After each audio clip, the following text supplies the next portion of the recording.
Halo semuanya dan selamat datang kembali di Groot Film. Kali ini saya akan menceritakan sebuah film drama Italia yang berjudul La Riva atau Undian. Ya, seperti judulnya Undian, maka saya akan menceritakan kisah seorang wanita yang menjadi jatuh miskin. Kemudian dia membuat dirinya menjadi sebuah undian untuk mendapatkan kehidupan yang lebih baik. Langsung saja kita masuk ke dalam film.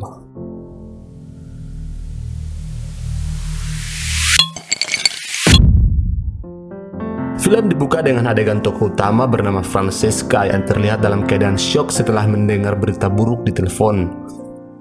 Panggilan itu berasal dari kamar mayat rumah sakit untuk mengidentifikasi mayat suaminya, Mauricio, yang meninggal dalam kecelakaan mobil yang mengerikan.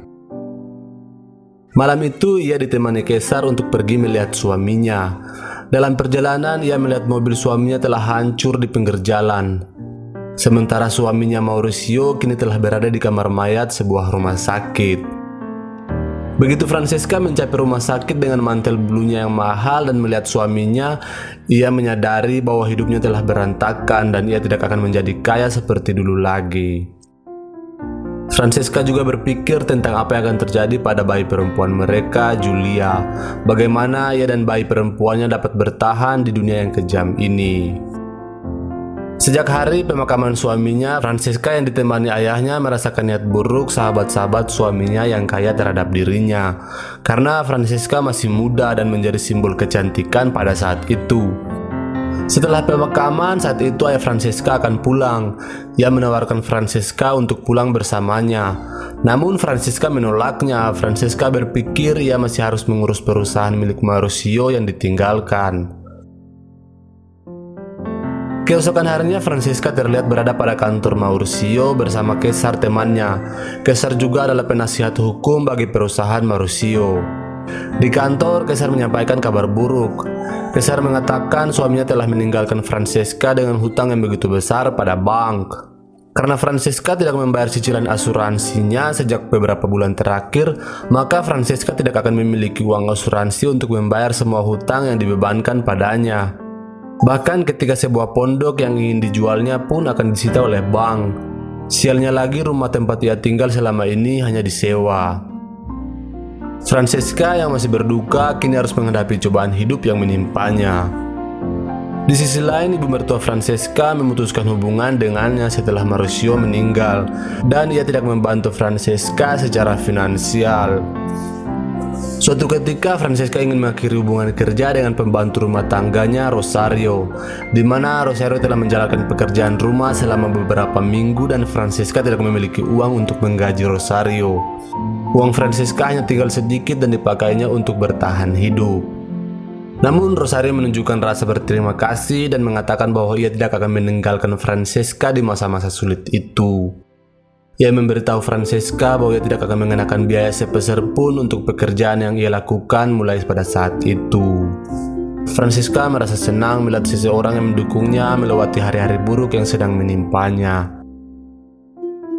Suatu ketika Francesca memutuskan untuk berkunjung pada temannya Cristina yang kaya raya dan memintanya untuk merekrut dirinya sebagai karyawan di butik Cristina. Cristina terkejut melihat Francesca yang pernah menjadi pelanggan VIP-nya kini membutuhkan pekerjaan walaupun dengan upah yang kecil. Cristina lalu memperkenalkan Francesca pada karyawan lain, walaupun sebenarnya mereka telah mengetahui siapa itu Francesca.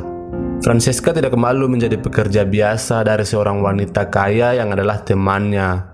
Ia hanya sangat membutuhkan uang yang dapat digunakan untuk kehidupan sehari-hari bersama anak perempuannya Giulia. Suatu hari, sahabat Francesca melihatnya bekerja di butik. Mereka sangat kaget dengan Francesca yang dulunya adalah seorang yang kaya raya, sekarang hanya menjadi karyawan sebuah butik. Namun Francesca tetap melayani mereka dengan baik layaknya seorang pelanggan. Pada hari yang sama, suami Cristina datang ke butik. Mengetahui bahwa Francesca telah bekerja dengan gaji yang pas-pasan di situ, ia mengambil kesempatan untuk menggoda Francesca dengan memegang bunga matahari milik Francesca. Namun Francesca tidak terpancing dengan pria kaya itu. Ia akhirnya memutuskan untuk berhenti dari tempat itu walau berada dalam krisis keuangan yang serius. Kini Francesca tidak punya pilihan selain menjual kapal yang adalah aset terakhir suaminya. Kesar lalu membantu menjualnya. Akan tetapi itu hanya dapat terjual dengan harga yang sangat murah. Namun Francesca terpaksa melakukan hal itu untuk dapat bertahan hidup. Setelah kapal itu terjual, kini ia menjual semua perabotan dan lukisan mewahnya. Bahkan ia melelang pakaian dan sepatu mewahnya untuk mendapatkan sejumlah uang untuk melunasi hutang suaminya. Tak tanggung-tanggung dari pelelangan, Francesca bahkan melepaskan gaun yang ia pakai ketika seorang wanita menyukai gaun tersebut. Sungguh mulia bila itu terjadi di mal-mal Indonesia. Keesokan harinya Rosario mengatakan seorang politikus ingin bertemu dengannya. Francesca yang kini telah menjadi janda muda harus membuka hati demi kehidupannya yang kembali pulih sejak ditinggalkan suaminya Mauricio. Malamnya Francesca dijemput untuk sebuah makan malam pada salah satu restoran mahal pada kota itu. Pembicaraan itu dibuka dengan basa-basi dan gombalan sang politikus. Dilanjutkan dengan sebuah penawaran pada Francesca. Ia menawarkan akan membayar sewa rumah, cek bulanan, sekolah putrinya Julia, dan biaya lainnya apabila Francesca mau menjadi wanita simpanannya. Namun Francesca belum dapat mengambil keputusan untuk tawaran yang diberikan politisi itu. Hari berikutnya Francesca diundang seorang perwira polisi pada rumahnya untuk makan malam. Untuk mendapatkan hati Francesca, pria itu memberikan sebuah kalung berlian pada Francesca. Namun Francesca yang pernah merasakan hidup mewah mengetahui bahwa kalung itu adalah palsu. Francesca lalu meletakkan kalung palsu itu pada gigi palsu sang polisi dan meninggalkan tempat itu.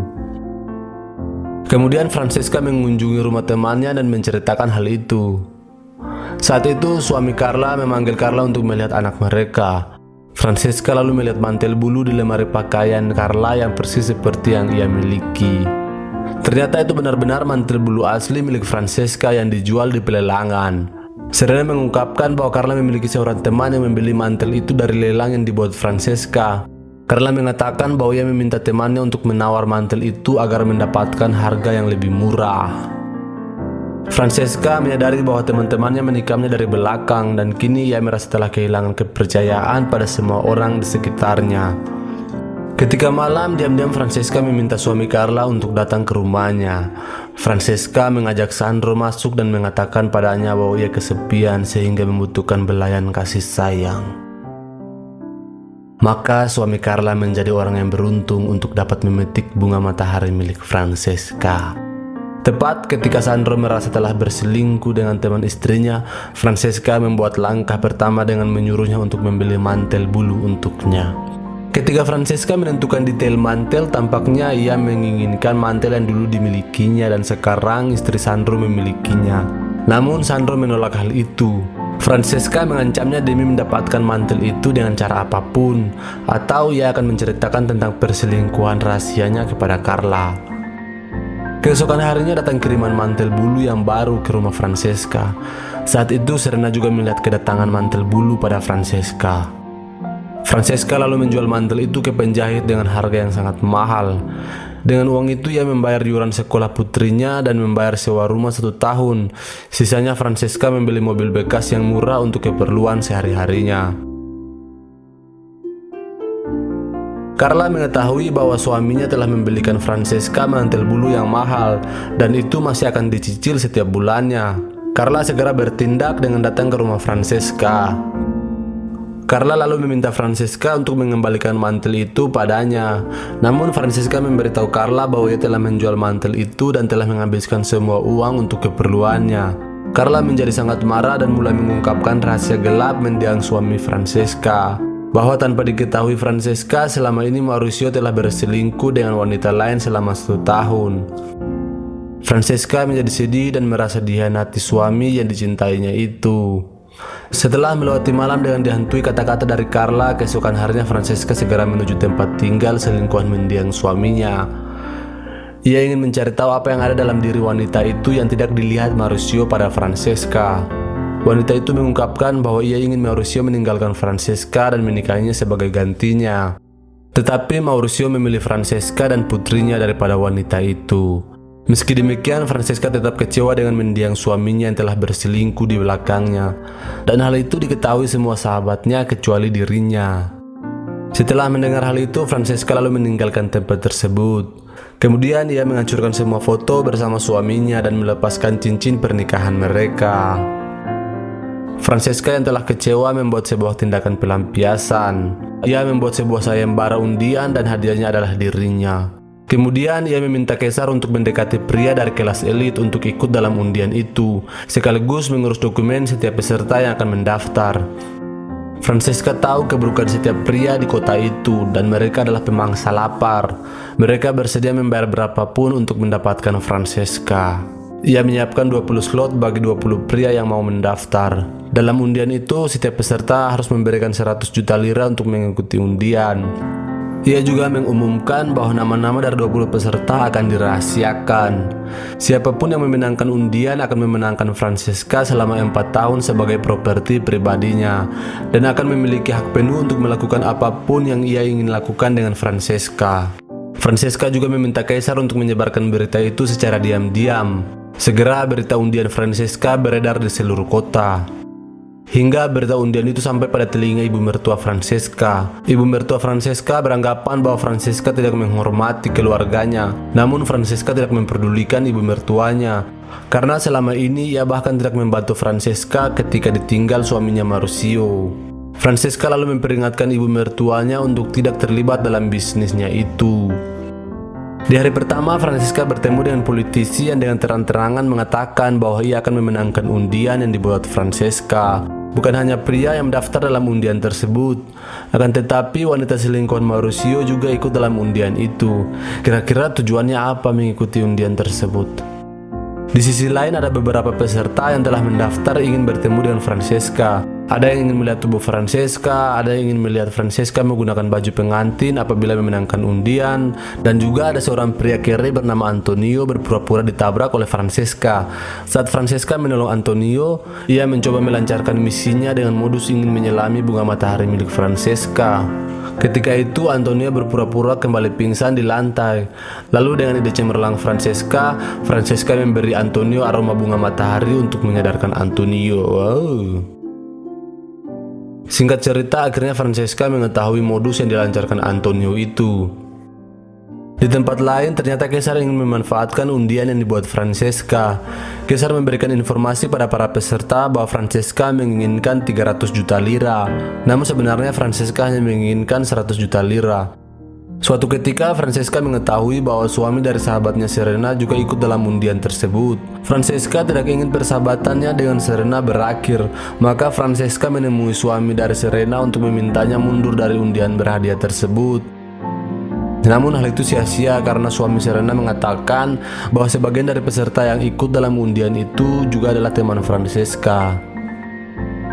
Maka Francesca yang menjadi bingung pusing 7 keliling menemui Kaisar untuk membatalkan undian tersebut. Namun Kaisar mengatakan bahwa itu sudah terlambat karena semua peserta yang telah mendaftar telah membayar untuk undian yang dibuat Francesca.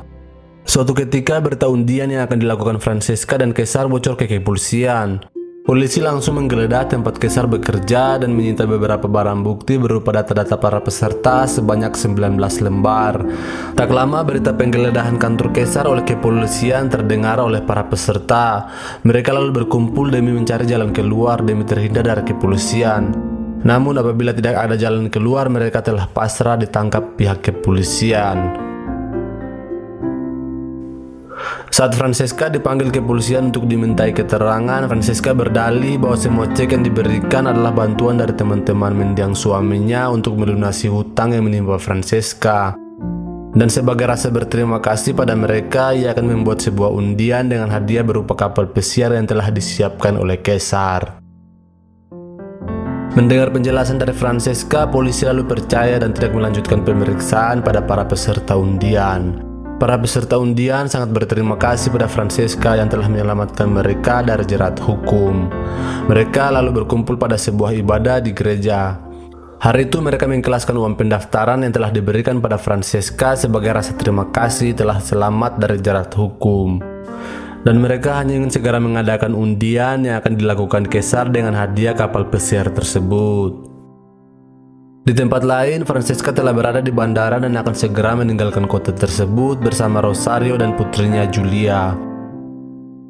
Akhirnya, Francesca kembali memulai hidupnya dengan uang undian yang didapatkannya itu. Dan film pun selesai. Sekian dulu alur cerita film kali ini.